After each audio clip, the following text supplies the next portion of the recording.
Assalamualaikum warahmatullahi wabarakatuh. Saya Musrifatul Karomah dari Prodi Bimbingan Penyuluhan Islam Fakultas Dakwah dan Komunikasi UIN Songo Semarang angkatan 2018. Kali ini saya akan membahas tentang teknik desensitisasi sistematis. Teman-teman tahu nggak sih apa itu teknik desensitisasi sistematis? Yakni suatu penerapan terapi untuk orang yang mengalami fobia. Nah, biasanya teknik ini dilakukan dengan dua kolaborasi, yaitu teknik relaksasi dan juga terapi paparan. Nah, apa aja sih step-step dari teknik desensitisasi sistematis itu? Yang pertama adalah teknik relaksasi. Nah, sesuai dengan video yang sebelumnya yang telah saya bahas, teknik relaksasi itu seperti yang pertama, mengatur pernapasan diafragma. Jadi di sini konselor itu membantu si klien untuk mengatur pernafasannya supaya lebih teratur agar mengurangi rasa cemas atau takut yang dialami oleh si klien. Yang kedua adalah visualisasi. Jadi di sini konselor membantu si klien untuk ketika si klien ini menghadapi fobia tersebut dan ketika kecemasannya itu sudah mulai muncul, si konselor ini membantu si klien untuk memfokuskan pikiran si klien ke hal yang membuat tenang pikirannya. Nah, biasanya dimulai dari si konselor membantu si klien untuk memikirkan aroma atau pemandangan tertentu yang membuat si klien ini merasa tenang. Nah, yang ketiga adalah peregangan otot. Jadi si konselor ini membantu si klien ketika si klien ini sudah merasakan kecemasan tersebut. Si konselor ini membantu dengan cara mencontohkan gerakan-gerakan kecil yang bisa mengurangi ketegangan atau ketakutan yang dialami oleh si klien tersebut gitu. Dan yang terakhir adalah meditasi. Nah, jadi si konselor ini mencontohkan atau membantu si klien untuk mengurangi rasa takutnya tersebut dengan cara meditasi, yaitu dengan cara duduk dan kemudian memejamkan mata, namun tetap menjaga kesadarannya. Nah, gitu teman-teman.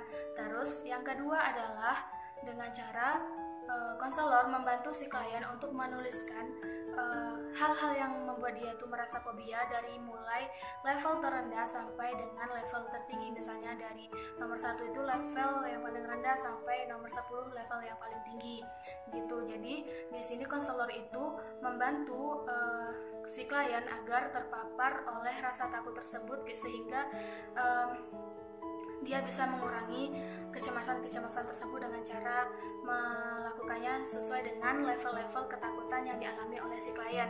Dan yang terakhir adalah dengan teknik terapi paparan. Nah, paparan terhadap pemicu rasa takut ini dilakukan secara perlahan. Biasanya dimulai dari si konselor ini membantu si klien bukan untuk menghindari rasa takut, malah mendekati rasa takut atau fobia tersebut gitu. Jadi si konselor ini membantu si klien untuk memikirkan hal yang membuat dia tuh merasa takut atau merasa fobia gitu.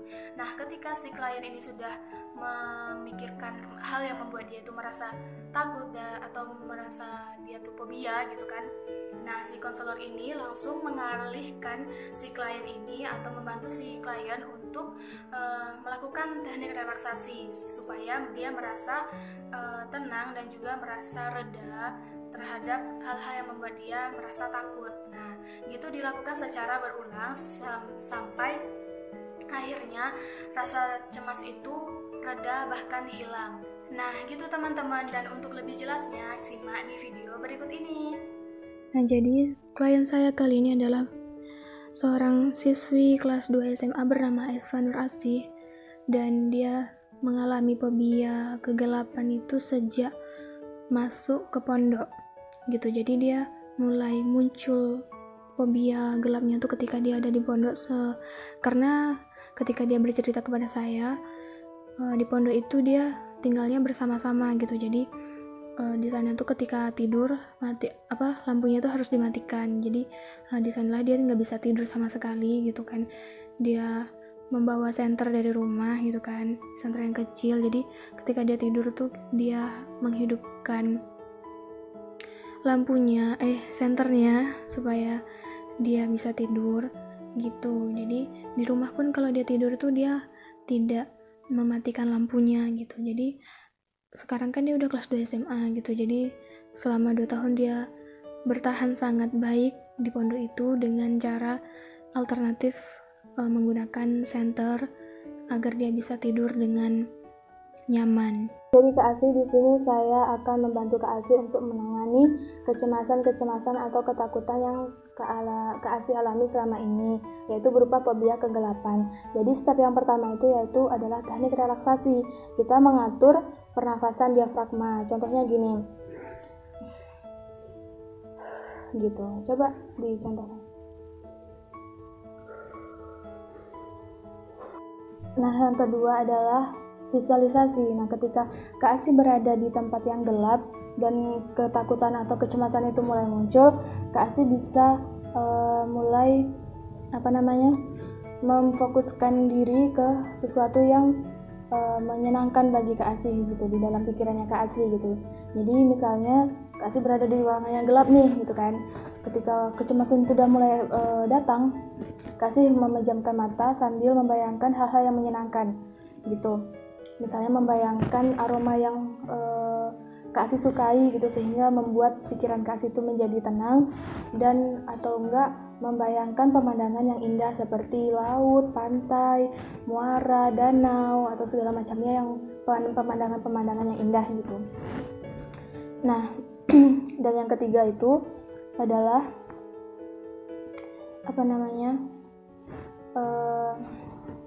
peregangan otot. Nah, ketika Kak Asih itu mengalami kecemasan itu, ketika takutnya itu udah mulai parah nih gitu kan ya, mulailah untuk meregangkan otot-otot Kak Asih gitu. Jadi misalnya kayak gerakan kecil gini-gini gitu kan, coba digerakin. Nah gini gitu kan, atau enggak gini, pokoknya relax. Supaya kan waktu takut itu pasti otomatis tubuh kita tuh menjadi tegang kan. Nah jadi gitu kita bisa menanganinya dengan cara meregangkan tubuh kita supaya tidak tegang gitu. Dan yang terakhir adalah meditasi gitu. Tahu gimana caranya meditasi? Belum tuh Kak. Kayak gini, misalnya ada berada di ruangan yang gelap gitu kan. Jadi Kak Asih itu jangan takut, mulai mengatur nafas, membayangkan sesuatu yang indah, meregangkan otot, dan yang terakhir itu sambil duduk, sambil memejamkan mata, mengatur nafasnya. Coba duduk sambil tangannya gini ya gitu, sambil memejamkan mata, tarik nafas, hembuskan. Bayangkan ada di tempat yang sangat-sangat indah dengan aroma yang sangat-sangat wangi yang Kak Asih sukai, dan di sana ada sesosok orang yang sangat Kak Asih rindui, yang misalnya kan karena Kak Asih di pondok jarang ketemu orang tua ya, jadi mungkin di situ Kak Asih membayangkan seseorang tua, yaitu ibu dan ayah beserta kakak-kakak dan adik-adik, yang membuat Kak Asih itu merasa nyaman dan tenang ketika berada di dekat mereka gitu. Dan akhirnya semoga dengan meditasi tersebut Kak Asih bisa menjadi tenang dan tetap menjaga kesadarannya, jangan sampai tertidur ya. Gitu.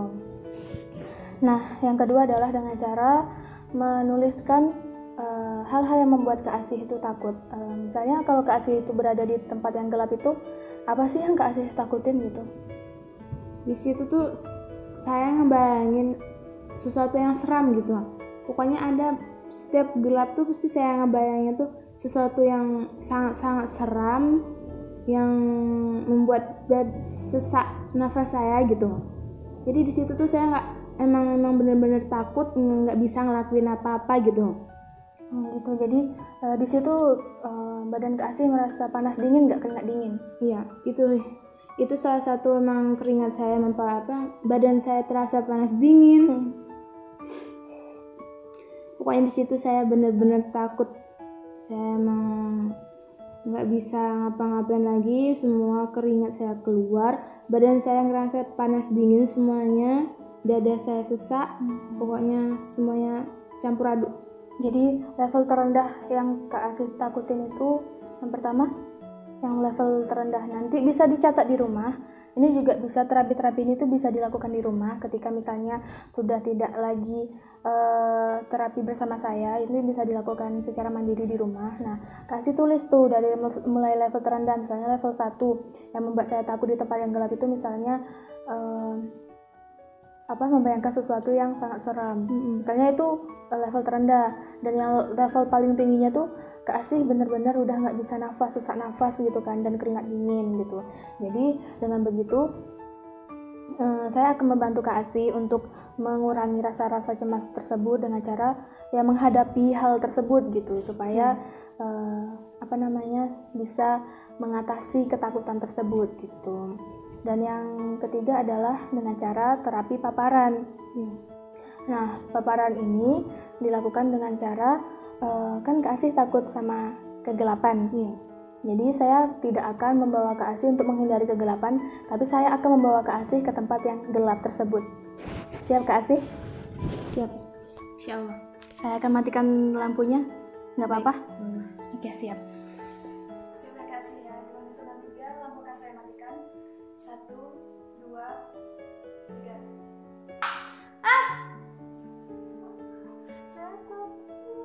Tenang Kak Asih, tenang, tetap tenang. Saya akan menghidupkan sedikit lampunya ya.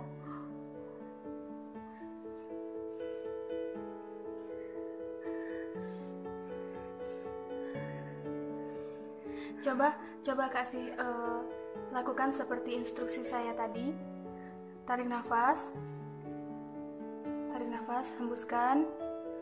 Coba bayangkan aroma yang sangat-sangat Kak Asih sukai. Bayangkan aromanya tuh sangat-sangat wangi, dan pemandangan di sana tuh sangat-sangat indah. Kak Asih melihat kebun bunga yang belum pernah Kak Asih kunjungi, yang belum pernah Kak Asih lihat sama sekali di dunia ini. Nah, di sana itu sangat-sangat indah, tamannya tuh sangat berwarna-warni, bunganya sangat indah dan sangat Kak Asih sukai. Dan coba untuk lemaskan pergelangan tangan Kak Asih. Coba dilemaskan jari tangannya sambil atur nafasnya. Ya, begitu. Regangkan ototnya supaya lemas. Nah, tetap tenang. Bayangkan bahwa sebenarnya di kegelapan inilah saya merasa tenang. Di kegelapan inilah saya merasa tidak ada yang bakal mengganggu saya. Dan di kegelapan inilah saya merasa diri saya benar-benar terlindungi dari segala hal yang membuat saya penat di dunia ini gitu. Bayangkan kegelapan itu bukan sesuatu yang menakutkan, bukan sesuatu yang menyeramkan, bukan sesuatu juga yang bisa membuat Kak Asih itu merasa tidak aman. Tapi di kegelapan itu Kak Asih merasa sangat-sangat tenang dan damai. Nah, gimana perasaan Kak Asih tadi setelah kita mencoba untuk mematikan lampu, dan saya lihat reaksi Kak Asih benar-benar takut ya akan kegelapan, dan tadi saya melihat bahwa reaksi Kak Asih itu sesuai dengan yang Kak Asih bilang, gitu. Dan alhamdulillah tadi Kak Asih juga sudah mengikuti sesuai dengan arahan saya, gitu. Jadi gimana perasaannya sekarang? Setelah saya melaksanakan langkah-langkah dari kakak, alhamdulillah fobia saya agak tenang gitu. Ya lumayan lah berkurang. Jadi ini bisa dilakukan juga di rumah. Tapi kalau misalnya Kak Asih masih belum berani melakukan sendiri di rumah, Kak Asih bisa datang lagi ke saya, dan akan senantiasa saya bantu sampai fobia itu benar-benar hilang dari diri Kak Asih gitu.